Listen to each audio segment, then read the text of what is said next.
Yo, peace and blessings, family. Noir AD back at you with another one.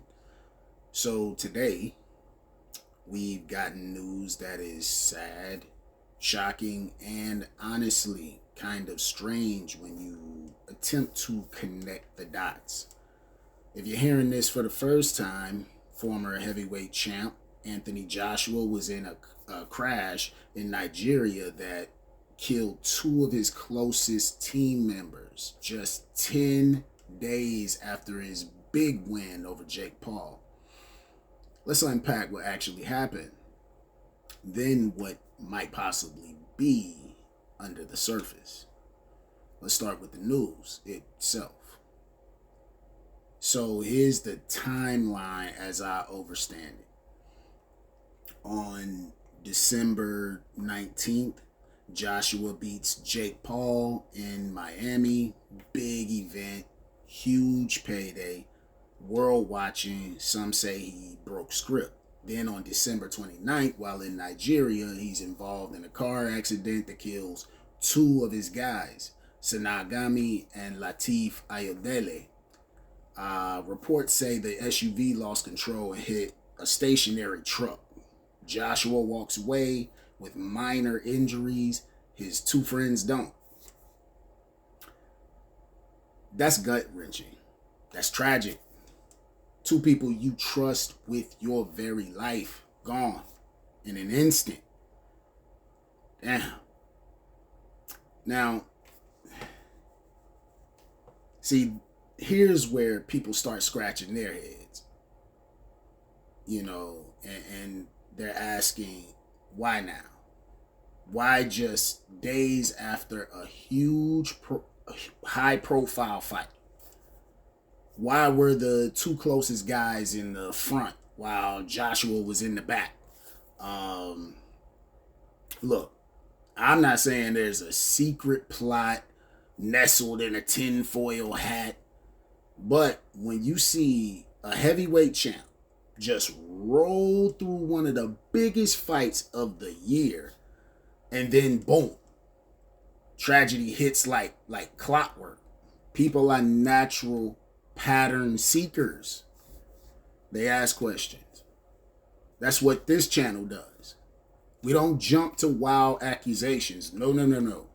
We just look at the odd timing and ask if it deserves deeper consideration.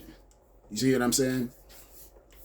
Now, let's talk what the official reports are saying. According to authorities, the car was overtaken at high speeds when lost control and hit the truck. Police and road safety officials were saying that they're investigating, and initial word is it might have been a bad decision on a dangerous highway. And that's entirely plausible because Nigerian highways are notoriously risky and accidents are tragically common, unfortunately. Ask people from there. But folks, some aren't just shrugging it off. They're asking things like, was someone in a rush? Was the driver experienced? Were safety protocols ignored? These aren't conspiracy theories. They're just basic questions. When something feels too coincidental. And you know what I mean. So, and when something is too coincidental, it leads to the rabbit hole. If there is any. But I don't want to, jump off the ledge or the edge or anything. It's just, let's talk theory, not conspiracy. There's no verified evidence of foul play here. No official suggestion of sabotage.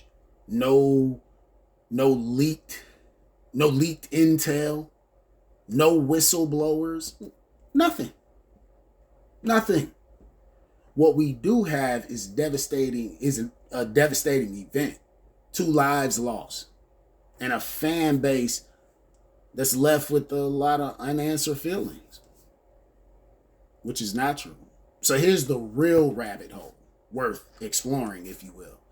Why does tragedy feel suspicious? Not necessarily because it is sinister, but because the timing hits odd. The loss is emotional, and the visibility is massive. That's human psychology at work. Look, the bottom line, this is a tragedy. My heart goes out to the families of Sanaa and Latif. Lots. No amount of clicks or theories brings them back. If there is an investigation into flaws, negligence, or systemic issues, let's follow that. If it turns out to be just a heartbreaking accident, let's respect that too. But we can still ask questions, think critically, and demand transparency when details are thin. You know what I'm saying? What do you think happened? Drop it below. Reasoned, respectful, but real. Subscribe and follow for honest takes. And I'll see you in the comments. Bless up.